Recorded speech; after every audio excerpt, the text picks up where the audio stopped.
AM 630, Washington's Mall, WMAL. Now, Washington Mornings on the Mall. 105.9 FM. At AM 630. WMAL. Good morning. Good Tuesday to you. 7:07 on WMAL. Brian Neiman, Brian Wilson with you. This is the 11th anniversary of 9/11. And by the way, we're going to have Dr. Walid Phares on the show about an hour from now. Pleased to be joined now by Ambassador John Bolton, former UN ambassador and foreign policy advisor to the Romney campaign. Ambassador Bolton, good to talk to you again. Well, glad to be with you. All right, since 11 years since 9/11, and I'm probably going to forget some things, but we've been in Afghanistan, Iraq, Pakistan. You've done some things in Yemen, Libya, perhaps soon to be in Syria, maybe Iran. Saddam Hussein is dead. Gaddafi is dead. Bin Laden is dead. Mubarak is gone. The Arab Spring happened. We have the Muslim Brotherhood on the rise. New tensions with Israel, the fear of Iran. And these 11 years, are we on the right path today, where we need to be? No, I don't think so. I think American national security has weakened measurably in the past several years. I think that the threat from international terrorism and the proliferation of nuclear, chemical, and biological weapons continues to increase. And the notion that because Osama bin Laden has finally been hunted down and killed, that basically, the war on terror is over, that narrative is just flatly wrong. Let's just take an example right in the news now. The report that a drone strike in Yemen has killed one of the top al-Qaeda officials there. This is being used by the Obama folks as another example of their successful policy. Let's not forget, that guy was in Guantanamo Bay for 6 years until he was released in the Bush administration to the Saudis for a rehabilitation program. Now, why was Bush releasing people like that? Because people in the Republican Party, Bob Gates, the Secretary of Defense, Condi Rice, the Secretary of State, and people in Congress were saying, oh, Gitmo's such a terrible thing, it's a recruiting tool for al-Qaeda. Great, release these people, and they turn out to be al-Qaeda operatives yet again. So I'm glad the drone hit its target, but we wasted a lot of money. We could have kept that guy in Gitmo. But what is the plan moving forward? I mean, more of these strikes? I don't think we have a plan moving forward. That's part of the problem. The idea that drone strikes in Yemen and Afghanistan somehow are going to solve the terrorism problem, I think, is delusional. It harkens back, to the late 1990s when President Clinton's favored weapon of choice was the Tomahawk cruise missile.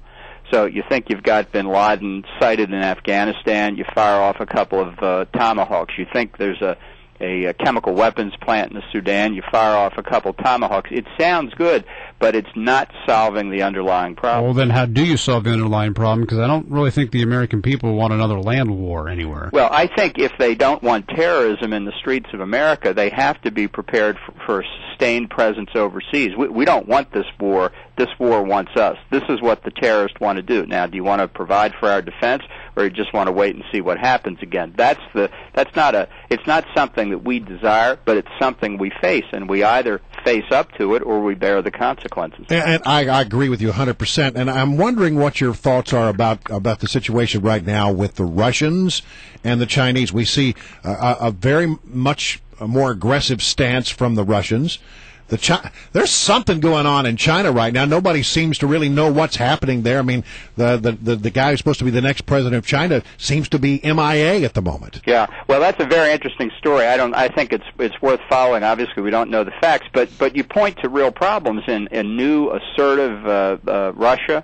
You've got Vladimir Putin as president again, who once about 5 or 6 years ago said the breakup of the Soviet Union was the greatest geopolitical catastrophe of the 20th century.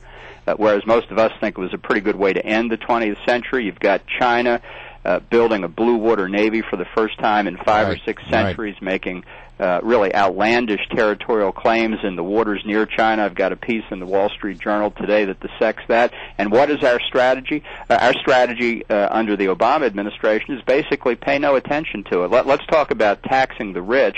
And forget about where our military and intelligence capabilities overseas stand. And if we don't take that seriously, what happens? Well, inevitably, our adversaries look at this lack of attention, declining military budgets, especially if the sequestration kicks in, and they see weakness. And what they act on is the perception of weakness. It's our weakness that leads them to believe they can challenge us. Contrary to the Obama view, it's not American strength that's provocative, it's American weakness that's provocative.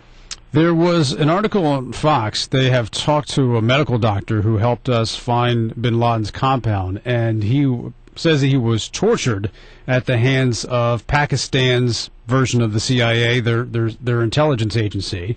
And he says that their agency, who we work with on a regular basis, is hostile to the U.S. In his words, the spy agency regards America as its worst enemy.